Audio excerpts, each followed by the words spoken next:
Rinelle Evans holds a doctorate in instructional communication via TV technology and is a nationally rated researcher.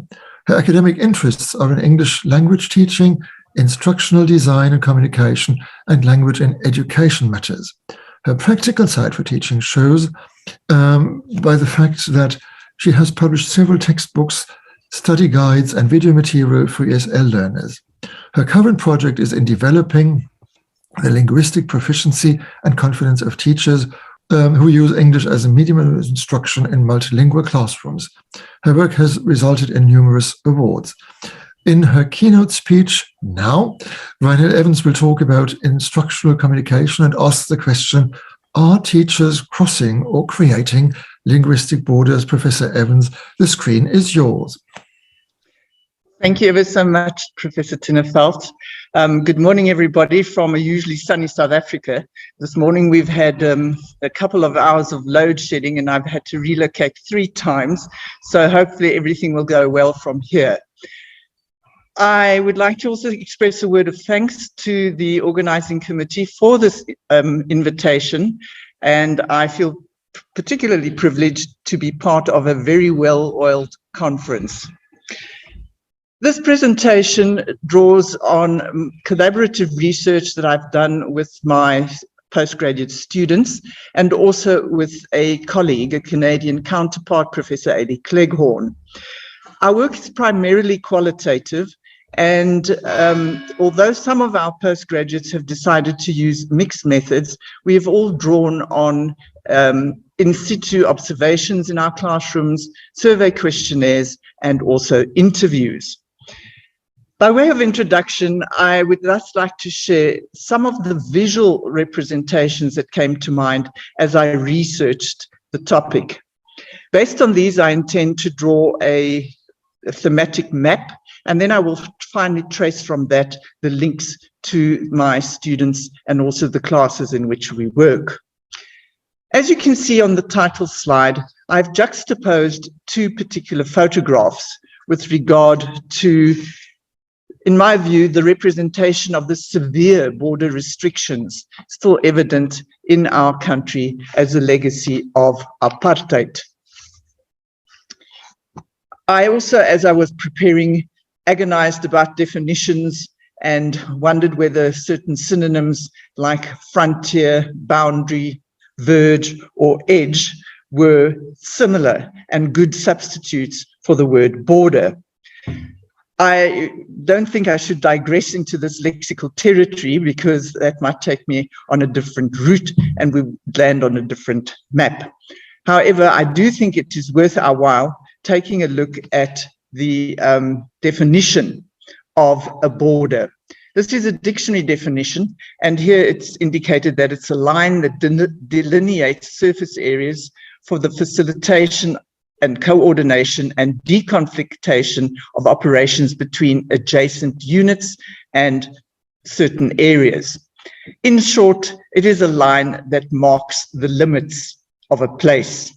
And one of the dictionaries also indicated that even with aircraft and airspace travel, there are certain boundaries and trajectories in which the aircraft need to travel. This view of our world certainly suggests cartography or the geographical borders that one often would see on a map like this. However, if one took a closer look, you would notice that there are political borders, borders that have been assigned or claimed by various political leaders or military leaders and originally imposed, at times, even in our current day, still being contested and changed. We will notice here that all countries are bordered by another or by sea. Even within countries, there are provincial borders. And as indicated on the second half of the picture here, the world is divided in half by another kind of border, our equator, creating a northern and a southern hemisphere. Even the globe, the world as it is bound by its own orbit in space. Getting to a more concrete level, I look here at the actual border posts that one has. And these are not just places of crossing, an imaginary line. They are in actual fact spaces where one transverses from one territory to another territory. I find it ironic that we speak here of welcoming someone to a particular space, yet we have border control. And over here we have authorities, and often with ominous security guards as well. Some countries have some countries have open borders. We have fairly porous borders. This then relating to the crossing of borders. Moving now to the creation of borders. I'm sure we are all familiar with the Mexican Wall. More recently, other sorts of borders that have been erected. Even in my own country, we have xenophobic borders, ideological borders that have been created, where looking at these pictures, you might have a different sense or a different emotion. We speak here of ambivalent feelings. Some are disconcerting. Some persons might pity these people. Other persons might be angered by it. I think our very language that we use to speak of this type of border that's supposed to keep out or to contain suggests the way in which we feel about this kind of border that we've created. I refer here to words like repatriation, unauthorized, undocumented, alien, foreign. They are a threat, they are a danger, they are unwanted. And you hear the us and them very definitely in the way I've explained this. We speak of invasions or an asylum crisis, or perhaps a gentler description should be displaced Syrians, Afghans, Congolese, Somalians, Sudanese. And so we can go on about the borders we've created. The most recent one in recent news, the border between Belarus and Poland that's being mooted. Further to crossings, we have a passport. And although we suggest an arrival and a departure, often there is a dual boundary because one also would have to show a visa. The EU, the formation of the EU has certainly facilitated a number of things. However, for me as a tourist, I regret not being able to count out my French franc, my Italian lira, or the Deutsche Mark. And there's some sense of loss in this more unified way of looking at the world without borders. And I dare not even refer to Boris and Brexit as a border issue. Moving on then from the world through the various spaces that we travel through, we get to the personal, and here to a round sphere, a kind of border, our personal bubble. And this, in terms of spatial human interaction, is our personal border. It's invisible, it's intangible, but it is very, very definitely felt in discomfort and physical and emotional reactions when it is breached.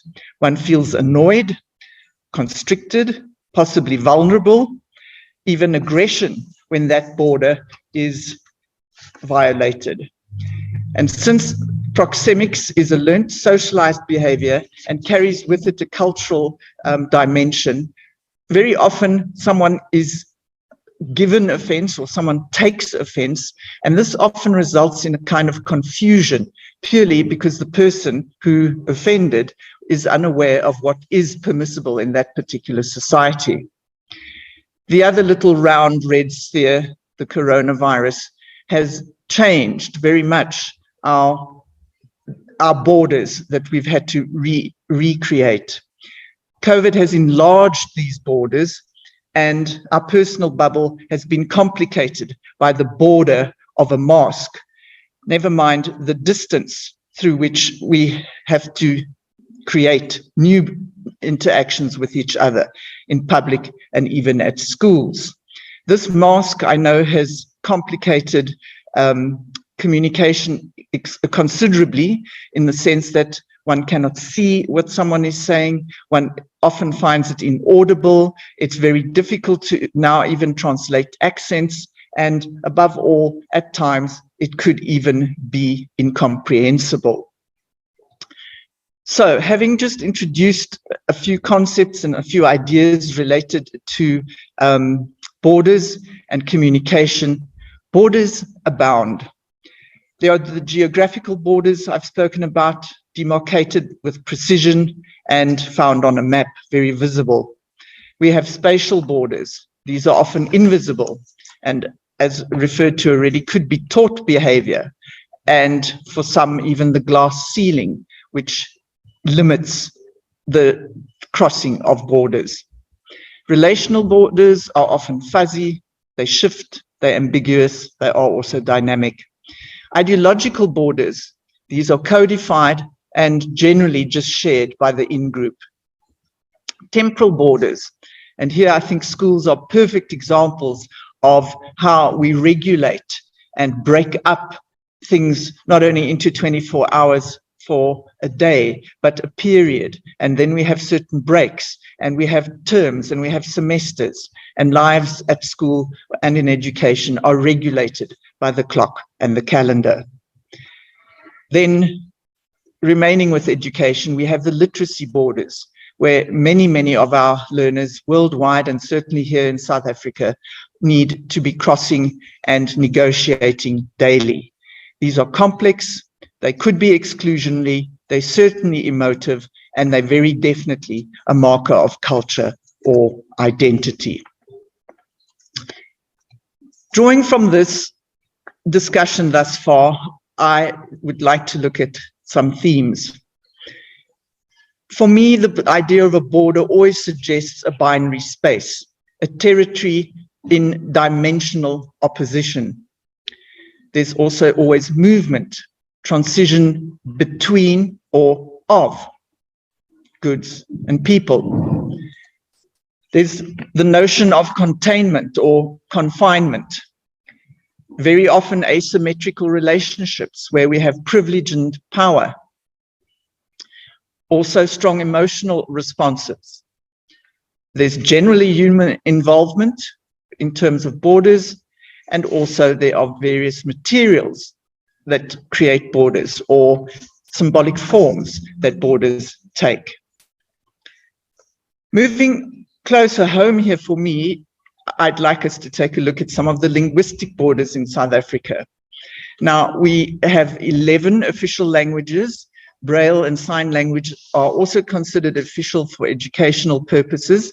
So you can see that we have a large array of languages that are enshrined in our constitution. They are all given equity of status, but not necessarily equity in terms of use. You might also find it interesting that English is not the lingua franca in South Africa.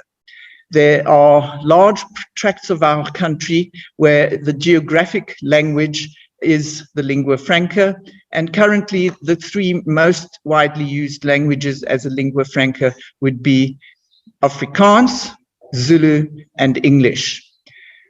The second point I'd like to make about our linguistic geographic map or our linguistic borders here is that there's a very strong emotional attachment to languages. There's several groupings that one would often see on a T-shirt displayed, something that does not unite, it does divide, but it suggests a kind of linguistic arrogance where one would hear someone reading or saying, if you don't speak my language, then you can't join us, or I'm proud to be 100% whatever that language might be. The resentment and hostility that is still shown towards Afrikaans, considered the language of the oppressor, is also very palpable in many parts of the country still. Thirdly, what I call audible borders. This is an interesting facet of our languages in the country, where based on your accent, South Africans are generally able to immediately pinpoint who you are and to which community you belong. Again, not always a kind way of looking at things, but many of our Black learners who have gone to schools, what they call the former Model C schools, would be termed a coconut. And that would mean you are Black on the outside and white on the inside. And all this would be based primarily on the way you spoke, standard English with an unmarked accent, but it could also relate to behavior. We find people mocking each other for having, let's say, a township accent or a very heavy Boere accent. So those are 3 points that I would just like to have highlighted here with regard to our linguistic borders. In some cases, it's known that at schools, learners have been told by their parents not to speak, certainly not to speak while they're being transported, because their accents would be recognized as not being South African. So that audible border is definitely severe. Looking here at the number of speakers, this is an interesting move from where we've been, that 9.6% claim English as a mother tongue. And I say claim English because, again, many people in a census, there's a shift, and I'll show you on the next slide how that has shifted, but many people are claiming English as a mother tongue for a variety of reasons. Here we see the previous census data, and you can see here that Zulu is widely spoken, but not even by a quarter of our population, currently listed at 59 million people. Afrikaans has, Xhosa and Afrikaans have still retained their position, and English has now moved up from a 5th position in the most recent census. And you can see there's been the shift from 8.6 to 9.6%. That's a 10% increase of people indicating that they've now claimed English as a mother tongue. Generally, English is spoken by about 40% of the white population, almost 99-something% of the Indian population, and then a very small smattering of possibly even folk who have immigrated from elsewhere. So it is interesting to see that other groups, other ethnic groups in our country are, as I say, claiming English now as a mother tongue.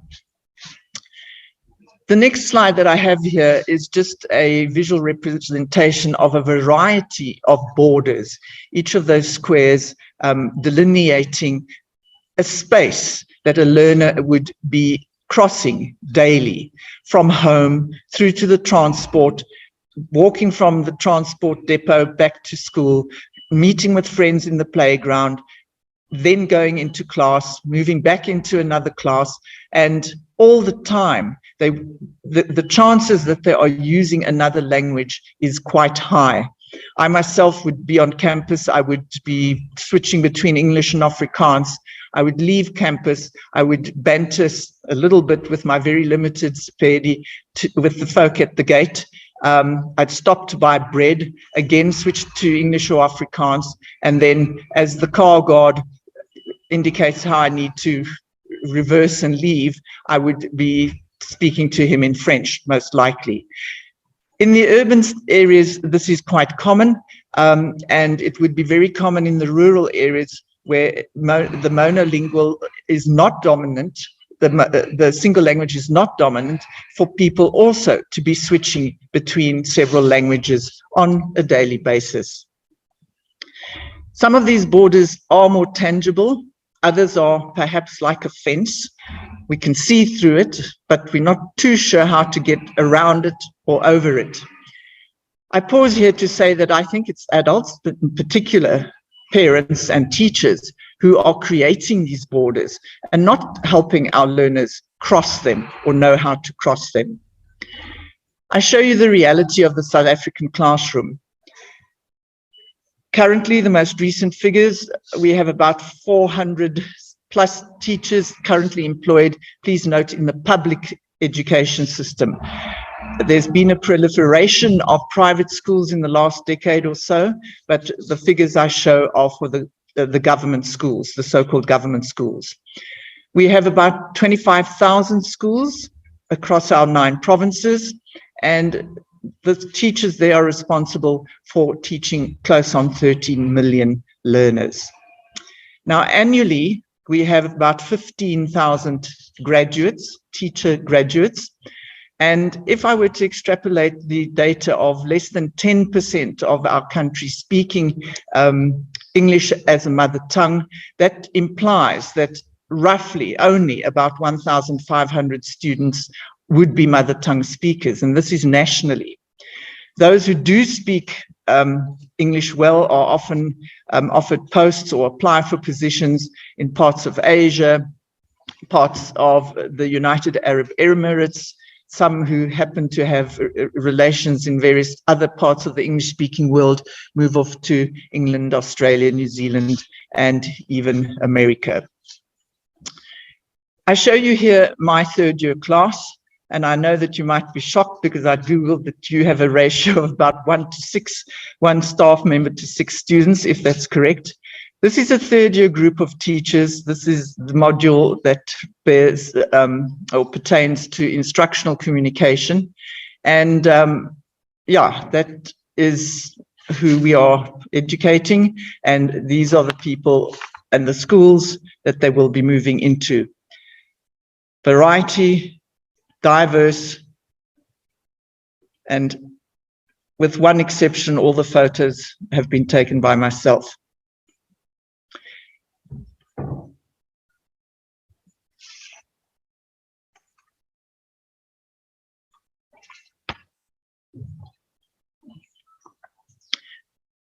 I get to the basic competencies of what is required by a beginner teacher.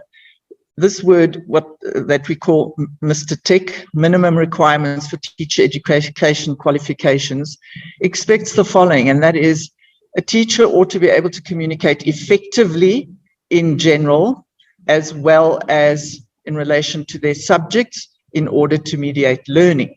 Furthermore, they are expected to be proficient in at least one official language as a language of learning and teaching. Now, that's not too difficult. But the second one is, especially with the descriptor, sufficient for the purposes of ordinary conversation, partially sufficient for the purposes of ordinary communication. And then all these qualifications ought to be endorsed. Now, this is still problematic because most institutions are sort of relying on their own resources and their own interpretation of this government instruction, and that is not happening. I have then focused on what I just term classroom English. Other persons speak of instructional communication, as does McCroskey.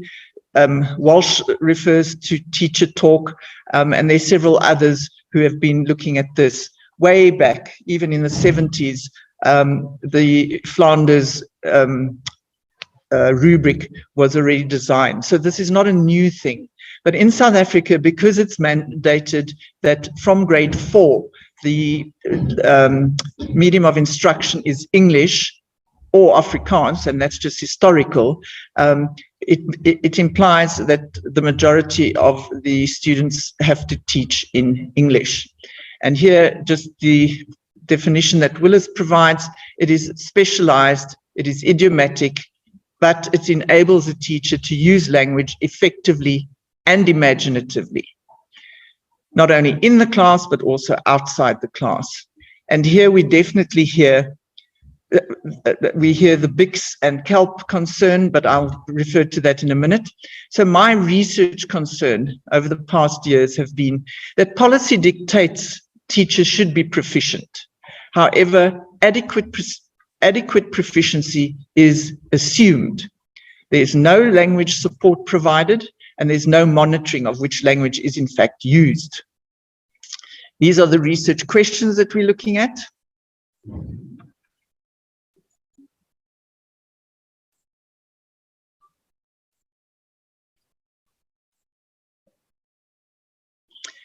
And that then brings me to the continuum that I believe a teacher needs.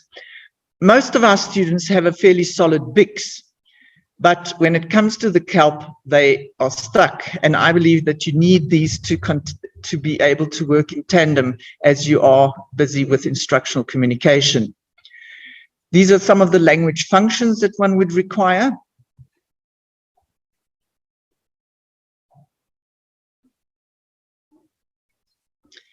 And I'd like to here just pause and show you an extract from a transcript, because this will give you a sense of how stunted many of our students are when they have to teach. This particular student was wanting to teach the grade 4's the past tense, and she then just spoke about, you can see how brief it is, you can see how much time is being lost.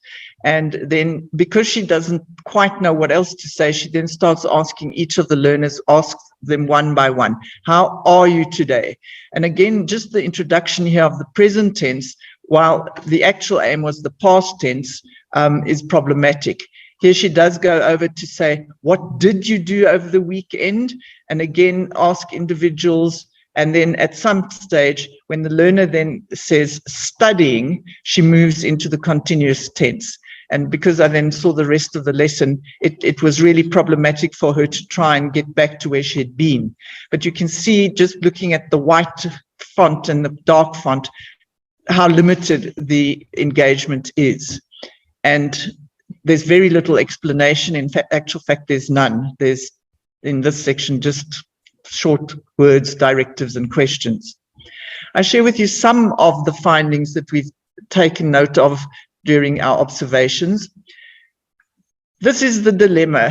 The student teachers believe they are proficient, but they don't have the ability to use the language formally at discourse level.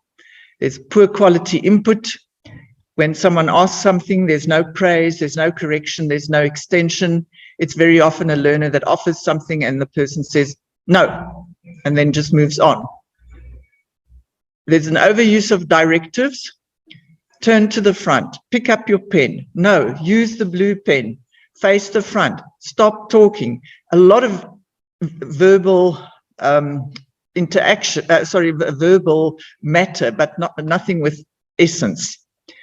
Display questioning, where they ask questions just so that the class can shout back yes or no, or what is a cat? A cat is an animal.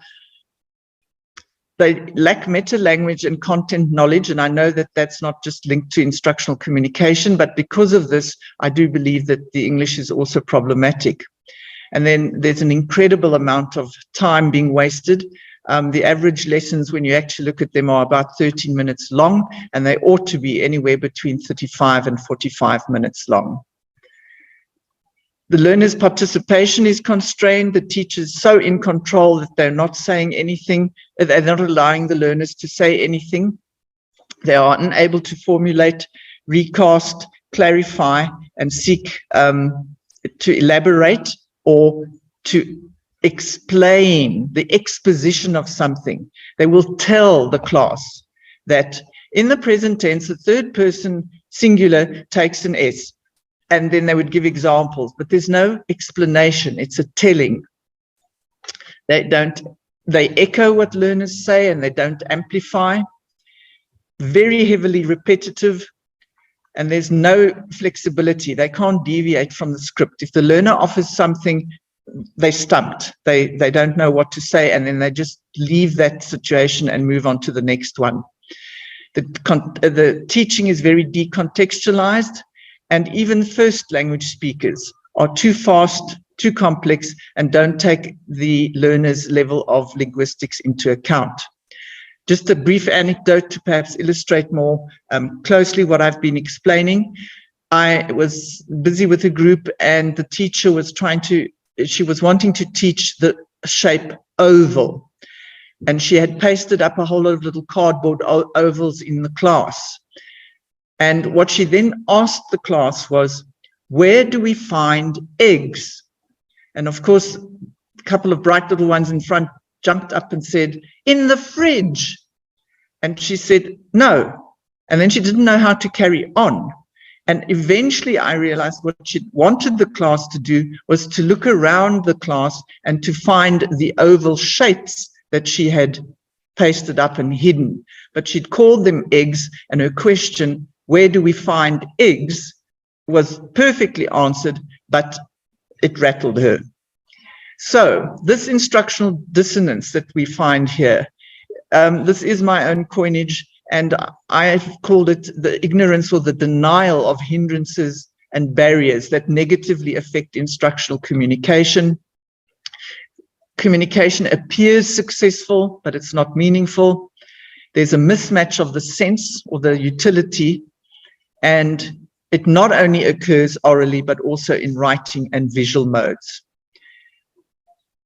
What is the result of this instructional dissonance? Well, content acquisition is compromised, and instead of following a decent introduction with a sound exposition and a consolidation, it's not happening. Time's passing, and somewhere the student is hoping that the learners would have gained the content knowledge. I briefly show you a couple of visual dissonances here. This must have been a sign that fell off, and it fell down from the wall, and the teachers just posted it back. But it becomes very disconcerting to a young learner who's not comfortable with English to see this is a blackboard, but it's pasted up against a cupboard, or that this green card is actually the word pink. Same applies here. This is pasted up against a wall. This is the ceiling. And then just a whole lot of either spelling mistakes or concord mistakes. The door's closed and it's in actual fact open. And so we can see quite a number of matters relating to instructional dissonance. So, are we crossing or creating borders? Well, in terms of crossing borders, yes, we are. Under optimal circumstances, border crossing should be a choice, and it should be a fairly uneventful thing. It should be a matter of being able to cross, which suggests freedom of choice and of movement. It ought to be a neutral event. I should have positive outcomes of my border crossing, and I should not infringe on anyone's rights. It should not be harmful to anyone. There should be no exploitation, no power play, no bribery. I should be able to show my passport, move on to the other side of the border, and explore and enjoy the new territory. Now, linking this to the classroom, it can be done if teachers are proficient in the language of learning and they have enough pedagogical confidence to take the risk and implement teaching strategies like, for example, translanguaging, responsible code switching, peer teaching, and even drawing on others in the class.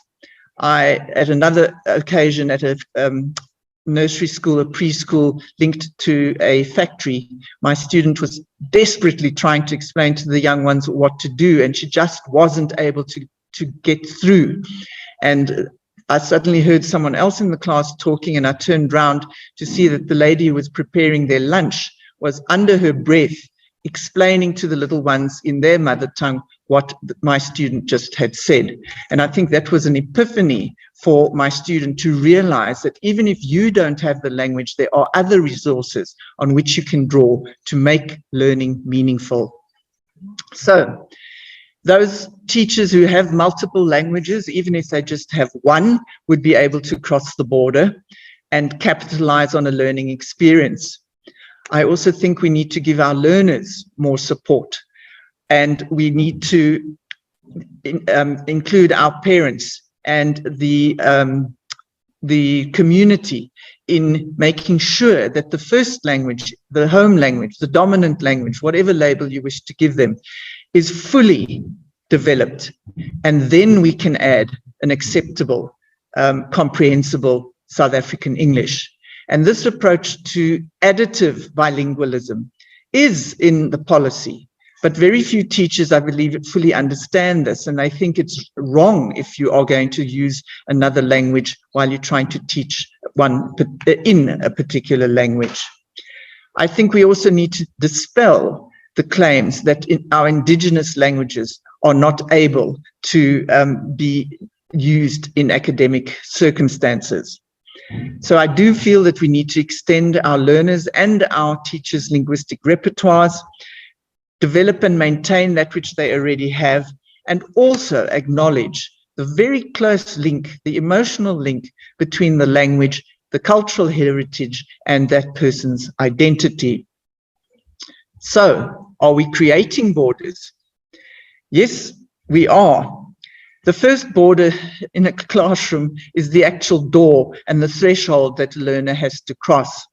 And here they enter with no acknowledgement of what they bring to class in terms of their linguistic abilities. No acknowledgement of any of that. They enter, and where's the power? Where's the authority? Again, it lies with the teacher. They are told, and this is literally told, to leave their language at the door. Some schools even impose punishments when learners use the language, even if it's in social circumstances on the playground. And this subtractive bilingualism is very problematic in a particular space where one is trying to recognize all the languages. Attitudes also create borders. The parents are pushing for English at the cost of the dominant language and, I believe, identity. And then, already mentioned, the teachers who are not proficient. Poor English is being recycled and is not being acquired adequately. So, unlike tourists who temporarily cross a border, and here I mean the extension of, they cross a border and they return, bringing back small souvenirs. And here I refer to the linguistic repertoire that's being extended as they return to their known environment. These learners that are, by parental perception and preference, being forced into English at the loss of their own languages, they are becoming more like migrants who spend extended times away from what is known. They often return reluctantly, bringing back a new identity. They lose ties with their home and their culture, and often they even sneer at their parents who still use a particular accent or a particular language. They mock rather than celebrate and valorize their own, the local. I believe teachers need to be the knowledgeable tourist guide who understands language development and how it's used for learning. Being proficient in the language of learning and teaching enables you to interact with others. It extends our communication borders, and it permits a wider travel and exploration, discovery, literally and figuratively. English is currently the sought-after language of empowerment, and it's perceived to advance access, upward mobility, and economic success.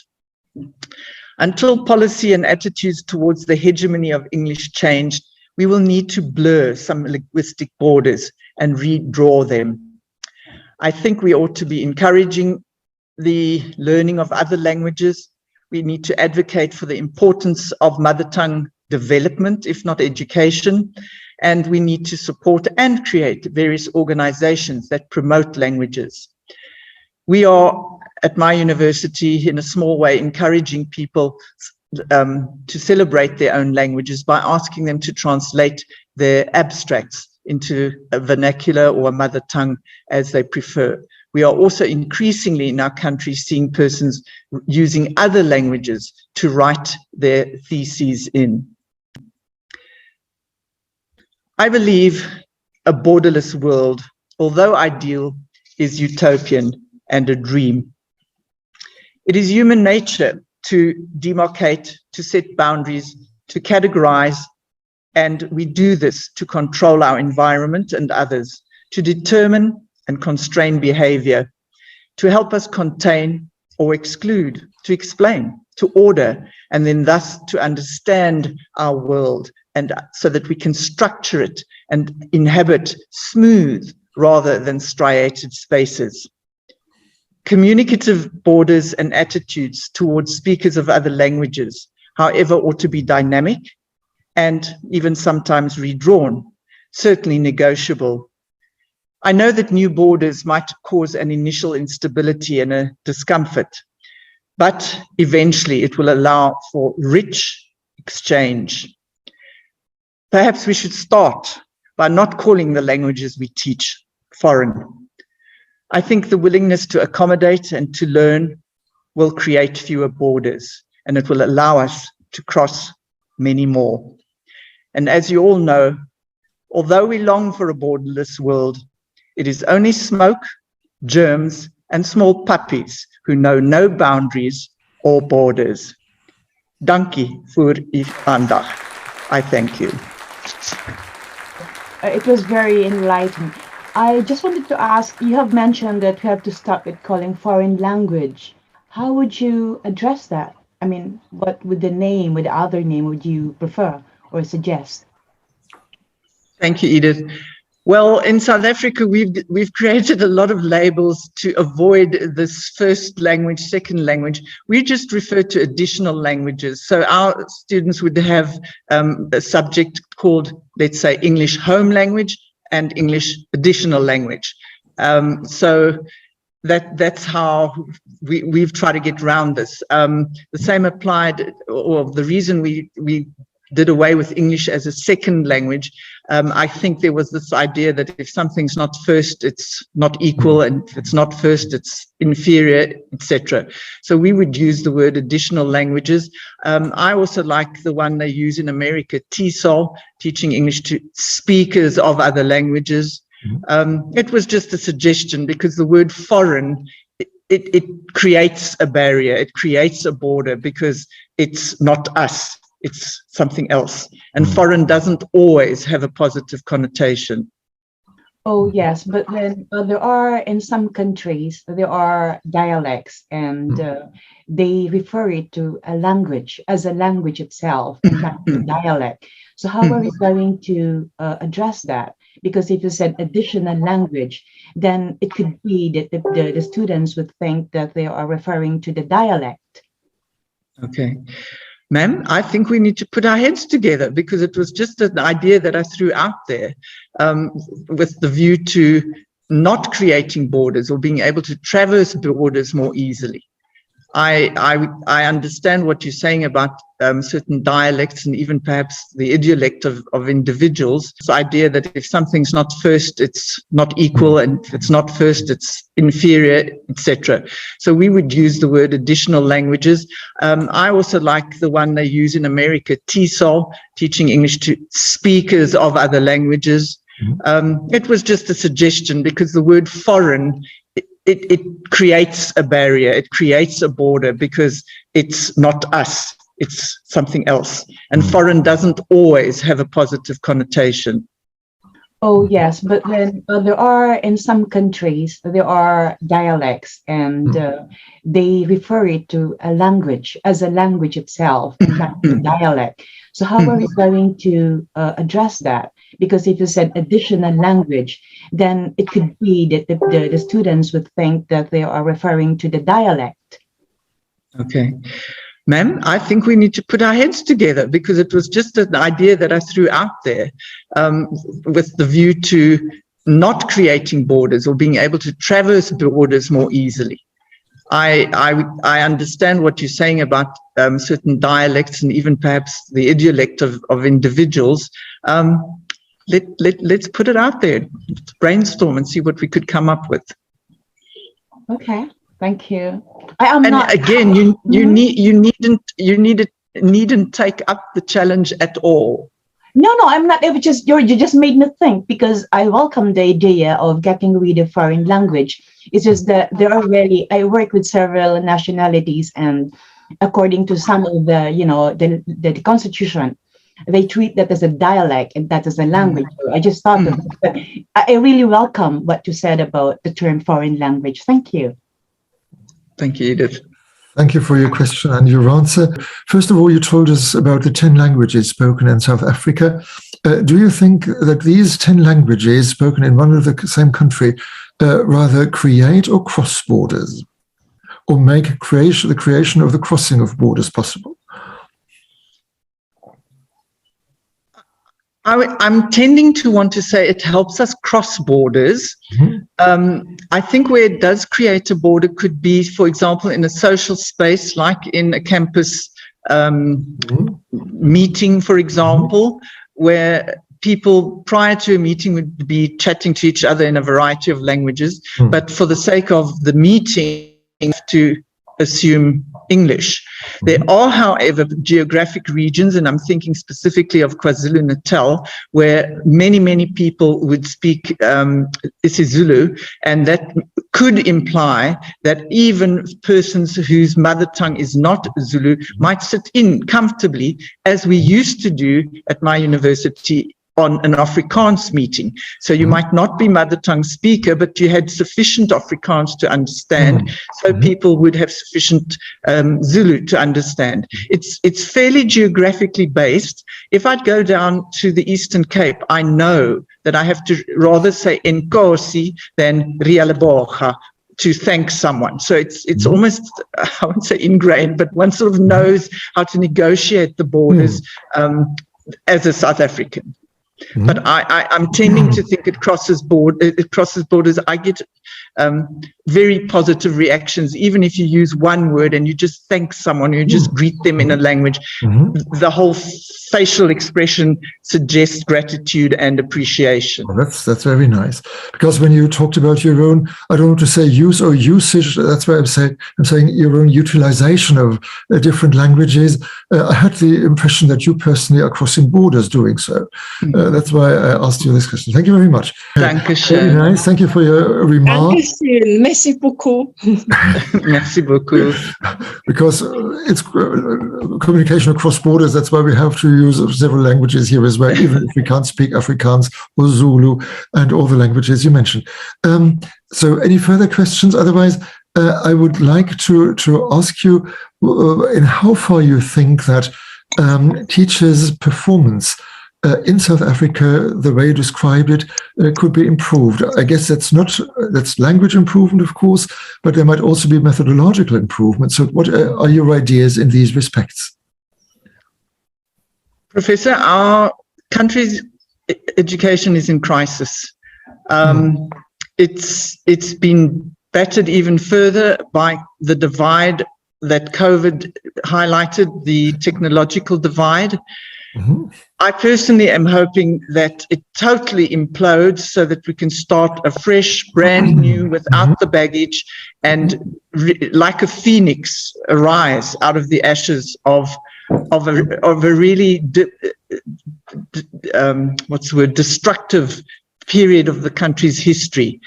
I would personally like to start with the selection of teachers. We do not select teachers. Currently, we have bursaries available, and all of this is an attempt at reducing the inequity and advancing disadvantaged communities. So we have a number of people who are studying, but not necessarily passionate about the particular profession. So I personally would like to start with the selection of teachers in terms of how you felt about the profession. I feel I can do almost more with you, and you might have broken English, and I could still do something with you. I feel that there ought to be a national drive to, if we are in policy expected to use English as a medium of instruction, there ought to then be a national drive to support teachers, be they pre-service or in-service teachers, to develop their English well enough to be able to expound content and to advance learning, and not just say, well, I'm in the class and I'm chanting so people think I'm teaching. I think those would be, at the top, off the top of my head, the two things. But it's problematic. We have a very strong teachers' union, a number of teachers' unions that are highly politicized. There is certainly, unfortunately, a lot of corruption with regard to textbooks and resource allocation, etc., etc. I've always maintained my personal philosophy is trying to save the one starfish on the beach, if you are familiar with that metaphor, where at least if you pick up one starfish, I've tried to help that person. It's too big it's systemically too damaged to just fix it overnight. Thank you very much. So let's hope this disruption will happen, which you mentioned, so that then a restart might be possible. This would be very nice. So any further questions? So have you personally been feeling frustrated or motivated by this situation? You're referring to the education situation in its broadest? In general, I mean, personally, I mean, normally either as researchers we may be frustrated and then think, okay, that's it, I can't do anything about that, or we might feel motivated to change things. What about you personally, if I may ask you? I was born a teacher, so I have chalk and children running in my blood. I came from a high school to academia, and I have, to a degree, lost a little bit of my idealism. Sometimes I'm disillusioned, and then I work with a student who really sits there and is keen and is trying and wanting to, and then all my enthusiasm just comes flooding back again. I won't say frustrated. I felt despondent because I know what can be done, but I can't see how it's actually going to take effect. But one lives on in hope, and I believe a teacher needs to be the idealist. And if I'm saving that one starfish, I'm saving the starfish. I usually end my year with handing out a seed to each student. And I always say, this one seed, if you plant it, becomes a tree, and that's you. You are the tree. But just think of how many seeds that tree eventually is going to send out. And you don't just touch that child's life, you're touching the parent, the caregiver, the neighbor, and what you do in the one class might be the ripple effect that can somewhere change a community. And one will never know as a teacher what your influence is. As I say, I guess one lives in hope with an idealistic vision of it can be better, it can be good. I will continue to empower, I will continue to inspire. And have there ever been students coming back showing you their trees? Yes. I guess that's what does help me maintain the momentum that I try and create. It's always very exciting when you get an SMS or an email saying, "Ma'am, that activity you showed me or that suggestion you made, it worked." Right. And then I can't be too smug and say, "But of course it worked because I showed you how to do it." So yes, no, I do have students coming back. Very nice. And yeah, it's gratifying. That's very rewarding for you as well. I think I may speak for large parts of our audience today saying that we may have other problems in other parts of the world, but we do have problems as well as far as foreign language teaching is concerned. But it would be far too much to detail these problems here. Because we have to finish, but we also have problems. I don't think anyone would really contradict this statement of mine. Problems are there, they may be different, but still they are there. But otherwise, if there were no problems to be worked on, what could we do? We would just become worse teachers, enjoying any situation without any motivation, without any inspiration to act. So problems might make us develop. Let's put it positively and hope so. Okay, so I do thank you very much indeed, Professor Evans, for having been with us today. Thank you very much. I'm looking forward to seeing you tomorrow. Thank you. And thank you so much. So please, all those who can speak now may also say thank you so that we can hear something.